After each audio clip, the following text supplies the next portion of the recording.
Saya jualan Starling itu dari tahun 2000. Tahun 2000, 2000 sampai ya. sekarang. Sampai sekarang. Jadi sekitar udah 23 tahun. Dulu saya semenjak kesini tuh roti panggang.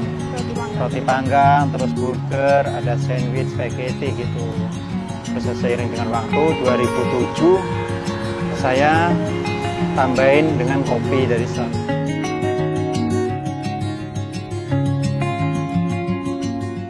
Halo Sobat Jobs, kembali lagi bersama gue Niken. Nah, Sobat Jobs yang di rumah, gimana kabarnya? Semoga pada sehat-sehat semua ya. Kali ini kita mau wawancarai salah satu UMKM, yaitu Starling atau Starbucks Keliling. Beliau ini memang biasanya jualan di sekitar kampus YAI. Nah, menariknya nih Sobat Jobs, beliau juga menjadi salah satu UMKM yang cukup laris di lokasi ini. Langsung aja kita temuin narasumber kita.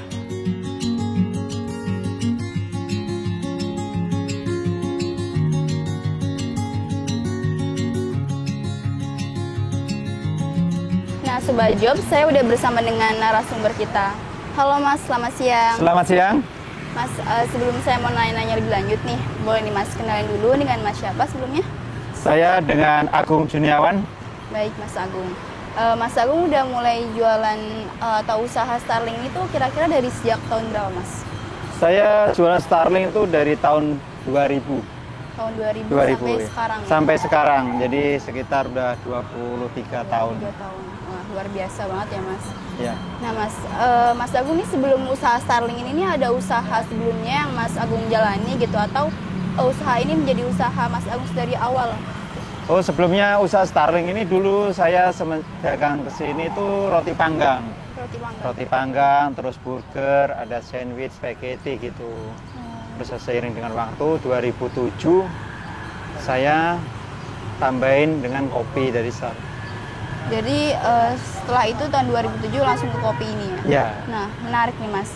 Lalu kenapa alasan Mas Agung akhirnya itu memutuskan untuk usaha Starling ini gitu dan meninggalkan usaha Mas yaitu tadi seperti roti panggang, terus burger gitu Mas?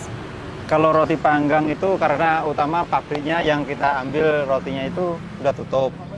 Nah, habis itu kan kita nyari-nyari pabrik yang sesuai dengan bahan yang kita mau itu nggak ada. Yeah. Habis itu ya adalah kita usaha di roti, di kopi. Kalau kopi ini kan daya ruginya itu tipis. Yeah. Paling juga es sama air panas. Itu aja. Kalau lainnya kan bisa seumpamanya hari ini kayak itu kadaluarsa, expirednya kan masih lama jadi masih bisa digunakan. Iya betul. Berarti memang Mas Agung mempertimbangkan banget kualitas dan juga bahan-bahannya ya untuk usaha ini gitu ya. Iya. Baik Mas. Mas Agung, selanjutnya nih mungkin pertanyaan yang juga mewakili Sobat Jobs di rumah gitu. Mas Agung sendiri nih modal awal Mas Agung untuk mulai usaha Starling itu kira-kira berapa sih Mas startnya? Kalau modal awal kita nggak itu ya Mbak. Soalnya modal awal ini saya bikin gerobak begini dari dulu memang bikin sendiri. Jadi ini kebetulan kan dari besi nih. Iya, saya ini besi juga dari besi sisa-sisaan gitu. Berarti ngerakit sendiri? Ngerakit sendiri, alhamdulillah. Berarti selain udah wirausaha dagang ini juga ada usaha kreativitasnya Mas Agungnya sendiri. Iya, soalnya gitu ya. maaf dari dulu kan memang dari anak teknik jadi kita harus sendiri. Kalau kita nyuruh orang kan biaya lebih lagi, mahal. ya betul sekali sih Mas. Kebetulan juga alat-alat di rumah itu ada, jadi nggak perlu nyuruh orang. Betul ya. Lebih efisien dan Lebih juga efisien. hemat Iya, budget ya. Ya, lebih efisien dan budgetnya itu lebih itu. Nah Mas, Mas Agus sendiri nih, pendapatannya sendiri tuh, pendapatan kotornya ya, itu per hari tuh kira-kira bisa sampai berapa Mas? Enggak, mungkin biasanya gitu. Kalau pendapatan ya Mbak, maaf itu agak intern ya. Oh. Yang penting itu kita hidup bisa buat anak sekolah, biaya hidup sehari-hari. Kalau syukur-syukur bisa buat nabung gitu. Berarti memang yang penting itu bisa mengcover kebutuhan Mas Agung ya, iya. termasuk. Tapi ya lumayan lah sampai bisa untuk nabung gitu kan. Iya, insya Allah. Berarti kalau ada sisanya ya. Kebetulan insya Allah kalau kampus lagi masuk ini insya Allah bisa nabung.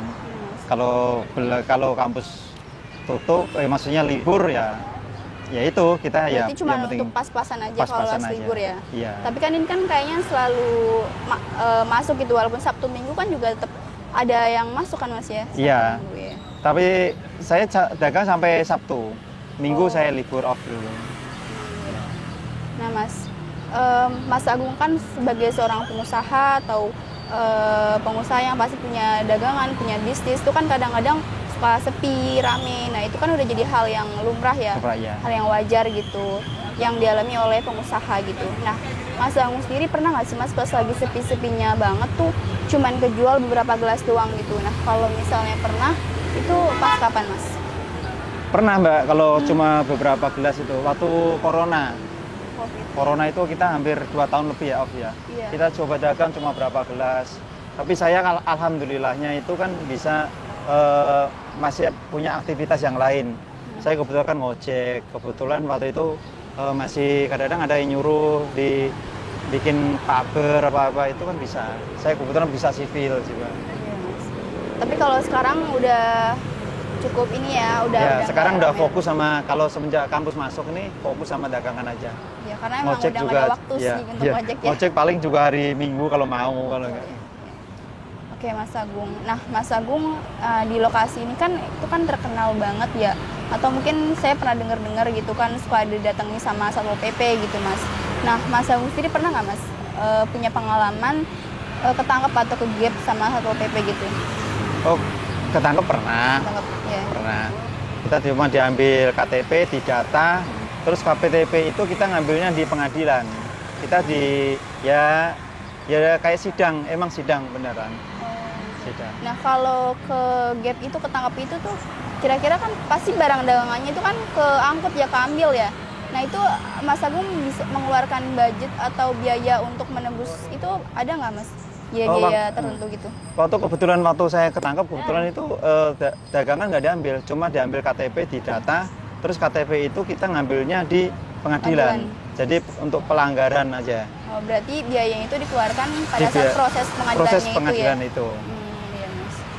Nah, ini terakhir nih Mas, mungkin ada masukan, tips dan trik untuk sobat job semua yang di rumah gitu. Mungkin bagi mereka yang pengen banget buka usaha, cuman kadang-kadang masih ngerasa ragu, masih takut, entah takut usahanya nggak jalan atau kayak nggak balik modal gitu. Nah, mungkin ada masukan dari Mas Agung tuh untuk sobat job semua. Kalau bagi yang masih mau menjalankan bisnis perkopian ya, perstarlingan ini, ya itu lebih bagus. Soalnya apa? Kopi itu tidak ada daya ruginya. Paling ruginya sama air sama es saja, ya kan? Asalkan yang penting yang mau gitu aja kan. Konsisten ya Mas konsisten ya. Kita nyari tempat-tempat yang strategis, pertama kayak kampus, rumah sakit, apa tongkrongan online. Ya, tongkrongan online itu banyak. Sekarang soalnya ojek online. Iya, gitu, ojek Mas, online. ya? Soalnya kebanyakan sekarang itu ngopi di pinggir jalan itu udah biasa. Iya. Kalau zaman-zaman saya waktu masih muda dulu kan masih tabu ya kita ngopi di jalan. Kalau sekarang kan hampir rata lah. Di mana-mana ada di kopi. Dan juga Starling. pastinya dibandingkan dengan kopi-kopi yang Ya. pada kayak Ya, kopi bermerek gitu. baru itu kan kita harganya lebih terjangkau ya. Mungkin segitu aja Mas. Iya. Terima kasih banyak Mas Agung karena udah Sama-sama. mau sharing-sharing cerita Mas Agung, suka duka Mas Agung selama usaha Starling ini. Semoga bisa menginspirasi dan juga menambah insight-insight semua untuk sobat job semua. Sekali lagi terima kasih banyak Mas Agung. Oke, sama-sama, Sukses Mbak. selalu usahanya dan juga rame-rame. Amin. Amin. Nah, itu dia Sobat Jobs, kisah inspiratif dari Mas Agung. Semoga bisa memberikan manfaat dan juga motivasi untuk kita semua. Untuk Sobat Jobs semua, biar gak ketinggalan konten-konten kita selanjutnya, jangan lupa like, comment, share, dan subscribe channel YouTube Jobs TV. Gue Niki Namayanti, pamit undur diri. Salam jurnalistik.